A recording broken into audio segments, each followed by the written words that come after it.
2026년 1월, 지금 이 순간 세계는 요동치고 있습니다. 트럼프 대통령이 베네수엘라 마두로 대통령을 군사작전으로 체포했고 그린란드 매입을 공개적으로 밝히고 있습니다. 쿠바와 콜롬비아까지 미국의 영향권 안에 두겠다는 야욕을 숨기지 않죠. 러시아와 중국은 이런 미국의 행보를 예의주시하고 있습니다. 우크라이나 전쟁은 2022년 시작된 이후 4년째 계속되고 있고 끝날 기미가 보이지 않습니다.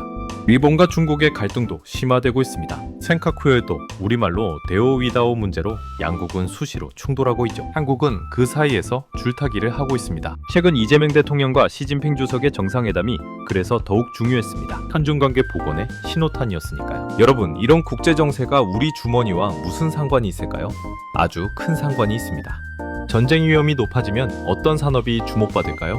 바로 에너지와 국방입니다. 원자력 발전, 방위산업, 그리고 이 모든 것을 떠받치는 반도체, 소부장 산업이죠. 오늘 이 영상에서는 2026년 현재 왜 원전주와 방산주, 반도체 소부장주가 다시 주목받고 있는지 철저히 분석해드리겠습니다. 주식 초보자분들도 쉽게 이해하실 수 있도록 최대한 쉽게 풀어서 설명드릴게요. 영상이 도움되신다면 구독과 좋아요, 알림 설정 꼭 부탁드립니다. 그럼 시작하겠습니다. 자, 먼저 왜 지금 에너지와 국방이 중요한지부터 살펴보겠습니다. 2022년 러시아가 우크라이나를 침공했을 때 무슨 일이 벌어졌죠? 유럽이 러시아 천연가스 의존도가 얼마나 높았는지 드러났습니다. 독일은 천연가스의 55%를 러시아에서 수입했어요. 전쟁이 터지자마자 에너지 대란이 일어났죠. 전기료가 폭등했습니다. 독일 가정의 전기료가 1년 만에 3배 올랐어요. 공장들이 문을 닫았습니다. 화학공장, 철강공장들이 가동을 멈췄죠. 이유가 뭡니까? 전기가 너무 비싸서였습니다. 에너지 안보가 무너지니까 경제 전체가 흔들린 겁니다. 한국은 어떨까요?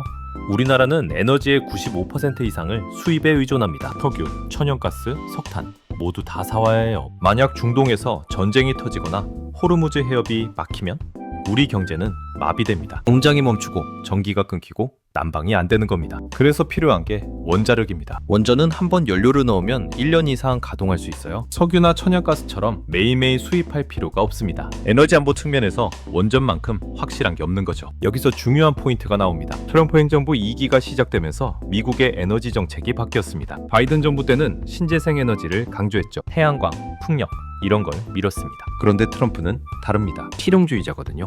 안정적인 전력 공급이 우선이에요. 트럼프는 이미 2025년 취임 직후 미국은 원전을 다시 짓겠다고 선언했습니다. 특히 소형 모듈 원자로 SMR을 집중 육성하겠다고 밝혔어요. SMR이 뭔지 아십니까?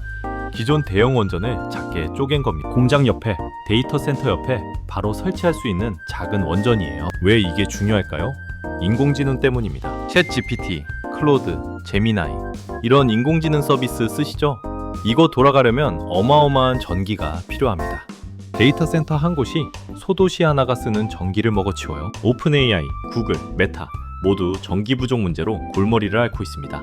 그래서 SMR입니다. 데이터 센터 바로 옆에 소형 원전을 설치하면 송전 손실도 없고 안정적으로 24시간 전기를 공급할 수 있죠. 마이크로소프트는 이미 3마일 원전을 재가동하기로 했습니다. 구글과 아마존은 소형 원전 개발 회사에 투자하고 있어요. 이제 원전이 다시 부활하고 있습니다. 유럽도 마찬가지예요.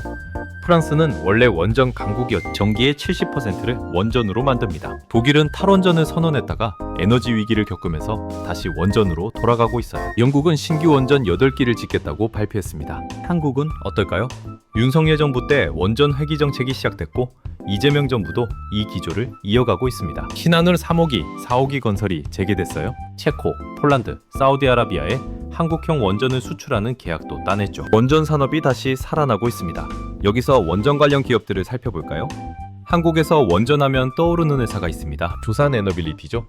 이 회사는 원자로 자체를 만들지는 않아. 그런데 원자로 핵심 부품을 만듭니다. 열교환기, 증기발생기, 원자로 용기 이런 걸 만들어요. 미국이든 프랑스든 어디서 원전을 짓든 두산에너빌리티 부품이 들어갑니다. 이 회사 주가가 어땠을까요?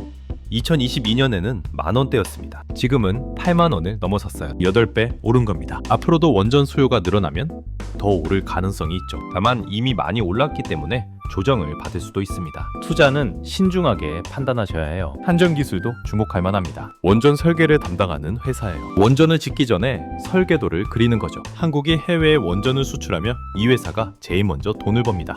체코 원전 수주가 확정되면서 주가가 급등했어요. 현대건설은 어떨까요? 원전 건설을 담당합니다. 실제로 원전을 짓는 거죠. 한국 원전 건설 경험이 풍부해서 해외 시장에서도 경쟁력이 있어요. 다만 건설 산업 전체가 어려운 상황이라 원전만으로 주가가 크게 오르기는 쉽지 않을 수 있습니다. 자, 이제 방산주를 봅시다.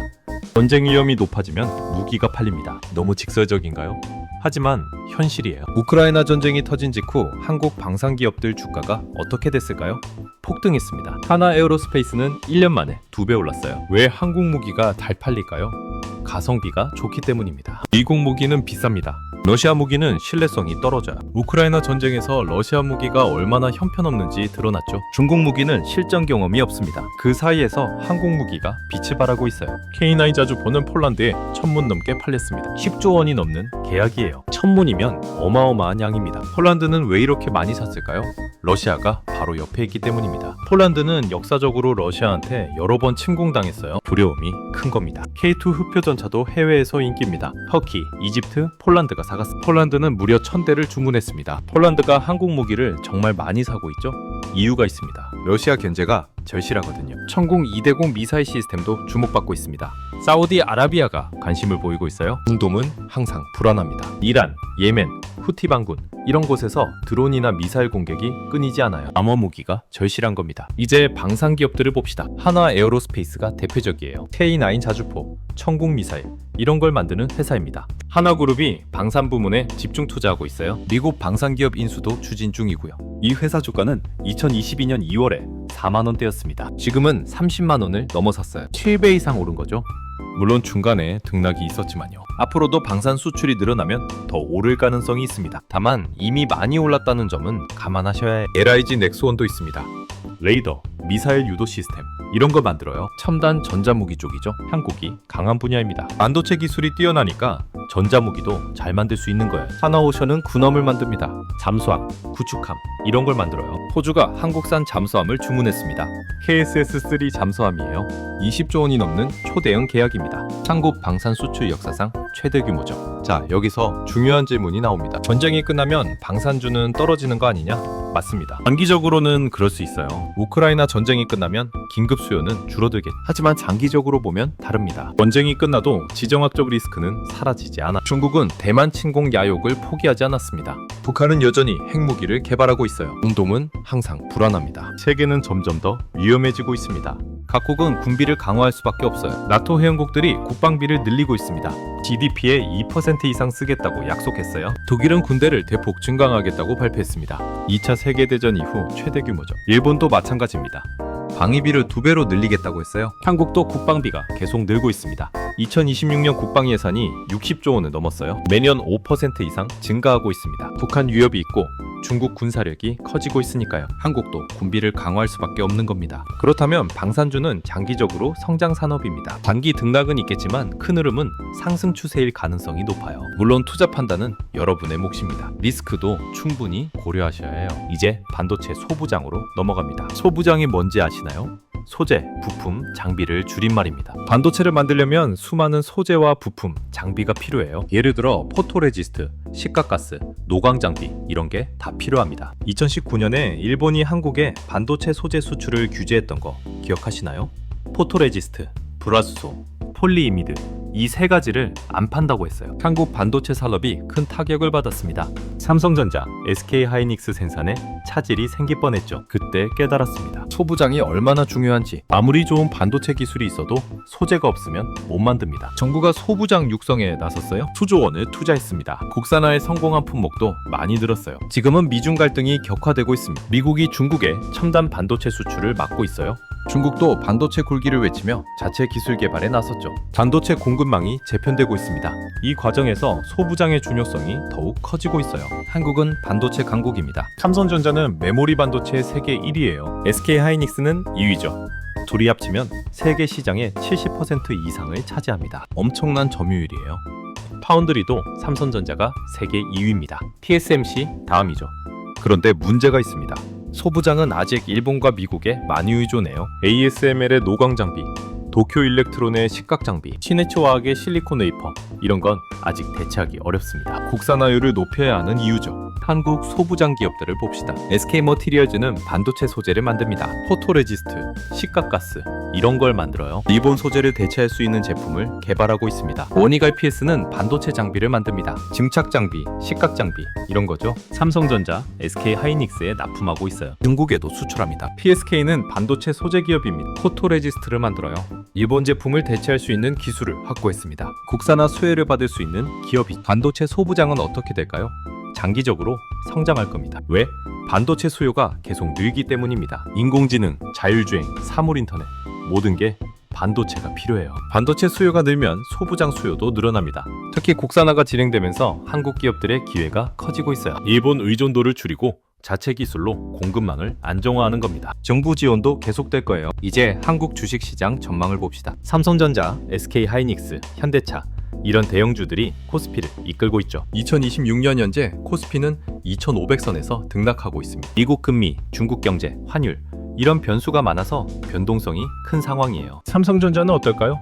메모리 반도체 경기가 회복되고 있습니다. D램과 낸드 가격이 오르고 있어요. 인공지능 서버용 고대역폭 메모리 HBM 수요가 폭발적으로 늘고 있습니다.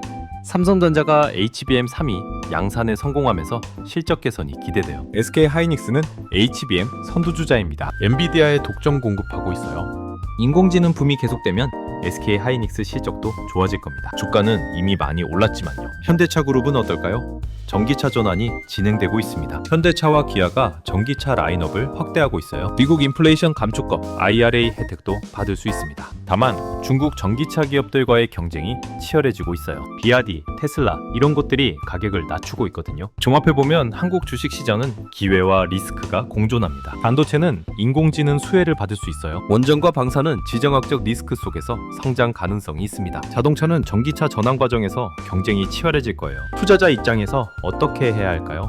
첫째, 분산 투자하세요. 한 종목에 몰빵하지 마세요. 원전, 방산, 반도체 여러 섹터에 나눠서 투자하는 겁니다. 리스크를 분산하는 거죠. 둘째, 장기 투자하세요. 장기 등락에 흔들리지 마세요. 원전이나 방산은 장기 성장 스토리예요. 1년, 2년 보고 투자하는 게 아니라 5년, 10년 보고 투자해야 합니다. 셋째, 공부하세요. 기업의 실적을 확인하세요. 매출이 늘고 있나요? 영업이익률은 어떤가요? 부채 비율은 괜찮나요? 숫자를 봐야 합니다. 남들이 산다고 따라 사면 안 돼요. 넷째, 리스크 관리하세요. 손절매 라인을 정하세요. 10% 떨어지면 팔겠다. 20% 떨어지면 팔겠다. 미리 정해놓는 겁니다. 감정적으로 투자하면 큰 손실을 볼 수 있어요. 다섯째, 여유 자금으로 투자하세요. 당장 써야 할 돈으로 투자하면 안 됩니다. 빚내서 투자하는 건 더더욱 안 돼요. 이러도 생활에 지장 없는 돈으로 하세요. 구독자 여러분, 영상이 도움되셨다면 좋아요 버튼 꾹 눌러주시고요. 아직 구독 안 하신 분들은 구독 부탁드립니다. 알림 설정까지 해주시면 새 영상 올라올 때마다 바로 확인하실 수 있어요. 자, 정리하겠습니다.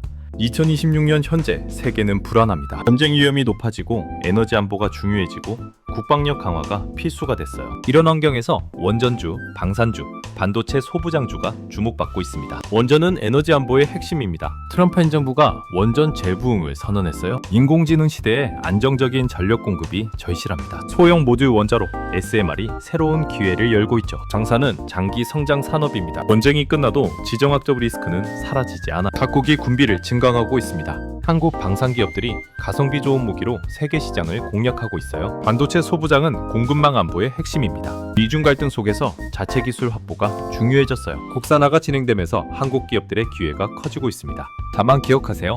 투자는 본인 책임입니다. 제가 말씀드린 건 시장 분석이고 교육 목적이에요. 실제 투자 결정은 여러분이 충분히 공부하고 판단하셔야 합니다. 손실 가능성도 항상 염두에 두세요. 섣부른 판단은 금물입니다. 주가가 오른다고 무작정 사면 안 돼요. 이미 많이 오른 종목은 조정받을 수 있습니다. 타이밍도 중요해요. 급등 후에 사면 고점에 물릴 수 있어요. 반대로 너무 두려워만 하지도 마세요. 기회는 불확실성 속에 있습니다. 남들이 두려워할 때 용기 있는 사람이 수익을 냅니다. 물론 철저한 분석이 전제돼야 해요. 마지막으로 강조합니다. 투자의 기본은 기업 가치입니다. 그 기업이 돈을 잘 버나요?